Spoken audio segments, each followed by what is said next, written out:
Assalamualaikum warahmatullahi wabarakatuh. Anak-anak, gimana kabarnya kalian? Sehat semua ya? Baik, kita kembali lagi belajar bersama Bu Azizah sampai di tema 2, subtema 2, pembelajaran 1 dan 2. Sebelum menginjak ke materi, kita berdoa dulu ya. Kalian bisa pause dulu videonya agar waktunya kalian bisa cukup. Silakan berdoa, mulai. Berdoa, selesai. Sebelum ke materi, kita baca dulu catatannya. Perhatikan dengan baik materi berikut ini agar kalian dapat mengikuti materi selanjutnya dengan baik pula. Selamat belajar. Kita masuk ke pembelajaran 1 ya, tema 2, subtema 2. Oke, siapa nih yang pernah kayak gini nih? Kita lagi panas-panas, kemudian sambil tidur-tiduran ya, terus sambil ngisis di depan kipas angin yang lagi nyala kayak gini nih. Oke. Nah, anak-anak, di sini kita bisa lihat bahwa si kucing ini ya memanfaatkan energi listrik ya supaya menunjang aktivitasnya dia. Nah, dia pakai kipas angin dan dia memanfaatkan energi listrik anak-anak. Jadi di sini kelihatan ya ada kabelnya. Bukan kabel yang ini ya, kalau yang kabel ini nggak nyala ini. Kabelnya warna putih. Ada di luar layar ini. Jadi ini kabelnya itu nancap ke listrik ya, terhubung dengan listrik, sehingga ketika tombolnya dinyalakan, kipas anginnya ini atau listriknya itu bisa ngalir juga, menggerakkan baling-baling yang ada di dalam kipas anginnya. Jadi perubahan energinya otomatis yang ada di kipas angin listrik ini ya, dari listrik menjadi gerak ya. Jadi dari listriknya itu tadi, listriknya menggerakkan baling-baling yang ada di dalam kipas anginnya ini ya, yang ada di dalam sini. Jadi dari listrik menjadi gerak. Gitu ya anak-anak. Tuh, siapa tuh panas-panas tuh kayak kucingnya tuh sambil tiduran? Siapa nih yang pernah? Nah, anak-anak, setelah kalian mempelajari yang itu tadi, ada contohnya tadi ya, yang kipas angin tadi diingat-ingat, ada tabel perubahan energi yang harus kalian isi. Gimana nih caranya nih? Kalian lihat dulu di sini ada kegiatan atau benda, misalnya kalau benda ini ya, kipas angin. Kipas angin ini memanfaatkan energi listrik ya, bukan memanfaatkan energi angin. Ya, jadi dia memanfaatkan energi listrik, kemudian dia perubahan energinya yaitu dari listrik menjadi gerak. Ingat ya, kalau kipas angin itu contohnya memanfaatkan energi listrik, perubahan energinya dari listrik menjadi gerak. Ingat-ingat ya. Kemudian yang selanjutnya adalah kegiatan. Kegiatannya ini contohnya menyetrika. Energi yang dimanfaatkan yaitu energi listrik. Ingat ya, kalau ada listrik-listriknya berarti yang dimanfaatkan tuh energi listriknya. Kemudian perubahan energinya juga kalian tuliskan dari listrik menjadi apa dulu. Ini karena menyetrika otomatis jadi panas. Seperti itu ya, jadi panas ya. Jadi ketika serikanya itu nyolok atau menancap ke listrik, itu ketika tombolnya dinyalakan otomatis dia akan berubah energi menjadi panas. Kayak gitu ya. Selanjutnya untuk nomor 3 sampai nomor 7 silakan kalian isi. Kalian nggak usah cari-cari jauh-jauh, silakan kalian lihat kegiatan atau benda yang kalian lakukan sehari-hari atau yang ada di rumah kalian, yang biasa kalian gunakan atau kalian lihat di rumah kalian. Kemudian kalian bisa lihat itu energinya, energi apa tuh yang dimanfaatkan. Ingat ya, kalau itu mesin menggunakan listrik, berarti dari listrik ya menjadi ke apa dulu, nanti benda-bendanya itu apa dulu ya. Ingat, coba nanti kalian kerjakan nomor 3 sampai nomor 7. Oke. Selanjutnya, nah tadi kan kita udah bahas kipas angin nih. Sekarang ada kipas angin yang bisa kita gunakan atau kita manfaatkan kipas angin itu dari kertas bekas. Kita bisa pakai kertas bekas atau kertas yang masih bagus juga boleh untuk membuat kipas ya. Kipasnya bentuknya seperti ini nih. Nah, kalau bisa kalian menggunakan kertas bekas supaya nilainya kalian bisa penuh. Nah, kayak gini nih contohnya. Ini misalnya menggunakan kertas kalender, tapi bentuknya tidak harus yang seperti ini ya, yang ada stick-sticknya, tidak harus. Kalian bisa bikin bentuknya seperti ini, tetapi kalian bisa memanfaatkan dari kalender atau dari apa dan lain sebagainya. Seperti biasa, kalian juga harus foto. Nah, action nih, kayak kalian yang waktu bawa telepon-teleponan sama kincir angin kemarin. Silakan kalian nanti foto, bawa kertas bekas yang sudah berbentuk menjadi kipas seperti ini. Oke, sip. Kalau sudah, kita lanjutkan. Menggunakan kipas angin saat panas ya anak-anak dapat kita lakukan sambil minum minuman yang menyehatkan. Nah, kebayang nggak nih? Kalau misalnya kalian tuh lagi panas, kemudian kalian ada di depannya kipas angin yang lagi nyala kayak gini sambil ngowoh-ngowoh. Nah, kalian tuh juga bisa daripada ngowoh-ngowoh doweh ngelamun, daripada kalian kayak gitu, kalian bisa sambil minum minuman yang menyehatkan. Oke. Wow, bisa kita lihat di sini ya. Di sini siapa nih yang pernah minum es beras kencur? Nah, ini nih. Es beras kencur ya. Seger banget tuh pasti kalau ada esnya. Jadi, siapa yang pernah minum? Oke, kalau es beras kencur mungkin kalian pernah minum ya, meskipun rasanya agak pedes-pedes pahit gitu, tapi itu juga menyehatkan anak-anak. Ya, tidak berbahaya.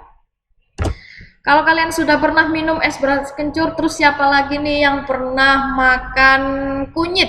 Atau yang pernah merasakan gimana rasanya campuran kunyit?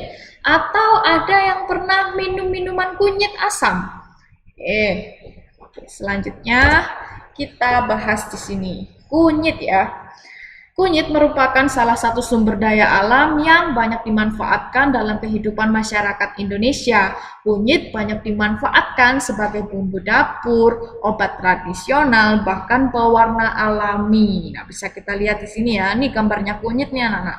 Banyak dimanfaatkan sebagai bumbu dapur ya, biasanya buat kalau ibu kalian itu masak gitu ya, mungkin dikasih kunyit kadang-kadang ya buat campuran masak nasi goreng atau masak apa, kemudian buat sayur dan lain sebagainya.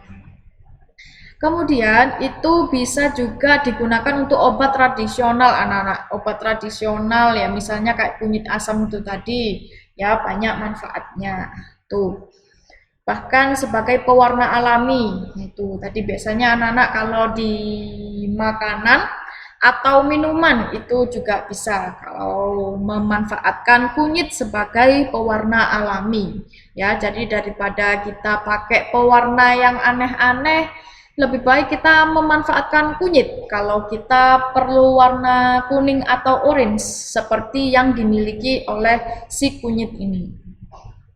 Sebagai salah satu bahan baku obat tradisional, kunyit banyak dicari masyarakat baik di Indonesia maupun di luar negeri. Jadi anak-anak, kalau kunyit itu tidak hanya ada di Indonesia saja ya. Kunyit itu sudah sampai ekspor ke luar negeri. Ya, itu juga ada di luar negeri si kunyit ini. Jadi jangan dikira hanya di Indonesia saja, sudah sampai ke luar negeri. Jadi mungkin mereka di sana punya nama lain dari kunyit ini ya. Kalau di Indonesia namanya kunyit, kalau di luar negeri mungkin namanya bahasa Inggris atau bahasa ilmiahnya. Semakin hari semakin banyak peminat kunyit dari mancanegara. Para petani sangat gembira dengan banyaknya kunyit tersebut. Karena sampai diekspor ke luar negeri, otomatis petaninya seneng dong ya anak-anak ya. Mereka bisa semakin mendapatkan keuntungan karena bisa sampai diekspor ke luar negeri ya. Jadi itu sangat menyenangkan hati petani karena sudah menambah keuntungan. Lanjut anak-anak, di sini ada tabel pemasaran sumber daya alam. Baik, sumber daya alam itu contohnya ya yang ada di sini adalah kunyit yang pertama. Pemanfaatannya itu untuk bumbu ya, bumbu-bumbu makanan, bumbu-bumbu masakan dan lain sebagainya itu sudah banyak yang menggunakan kunyit ya. Kemudian ada nasi kuning ya, biasanya tumpeng tuh pakai kunyit ya supaya kuning nasinya. Kemudian ada jamu juga ya, tadi minuman yang menyehatkan kayak jamu dan lain sebagainya. Kemudian anak-anak, kalian juga harus mengisi tempat dipasarkannya di mana nih. Kunyit itu bisa dijual atau bisa kita temui untuk dibeli ya, itu di pasar atau biasanya ada pedagang juga di toko-toko gitu, kemudian di supermarket juga. Selanjutnya untuk sumber daya alam yang selanjutnya kalian nggak harus yang tanaman-tanaman yang seperti itu ya, pokoknya sumber daya alam aja. Pemanfaatannya kayak gimana? Ini contohnya ada bengkoang, biasanya dimanfaatkan untuk makanan rujak ya. Rujak itu yang biasanya ada bengkoangnya itu. Terus ada juga yang menggunakan produk-produk kecantikan nih bengkoang juga ya. Jadi tempat dipasarkannya bengkoang itu karena ini ada yang rujak, ada yang produk-produk kecantikan yang mengandung bengkoang, otomatis dia bisa dipasarkan atau dijual, kita temui untuk dibeli itu di pasar atau di pedagang-pedagang gitu ya, di toko, terus di supermarket juga. Selanjutnya nanti nomor 3 sampai 7 seperti biasa harus kalian jawab sumber daya alam apa yang bisa kalian ketahui pemanfaatannya dan sekaligus tempat dipasarkannya ada di mana ya, bisa dijual di mana atau kalian bisa beli di mana. Itu silakan kalian tulis di sini. Sumber daya alam yang berlimpah dimaksudkan agar manusia bisa memanfaatkannya untuk kehidupannya. Sebagai rasa syukur, kita perlu menjaga keberadaannya dengan terus menanamnya lagi. Jadi anak-anak, sumber daya alam itu tidak harus ditanam oleh para petani saja. Jadi kalian bisa memanfaatkan tanah yang ada di rumah kalian buat menanam sumber daya alam ya. Kalian bisa tanam lombok atau tanam cabai, bisa tanam jahe, apalagi ya, jahe terus kemudian tadi kunyit kayak gitu-gitu ya. Kalian bisa tanam tanaman apa segala macam, terong dan lain sebagainya, bisa kalian tanam di rumah sehingga kalian tuh nggak usah repot-repot cari di luar ya. Itu juga sebagai salah satu rasa syukur kita, biar kita bisa menikmati sumber daya alam yang ada di Indonesia. Kan kita tanah kita itu katanya tanah surga ya.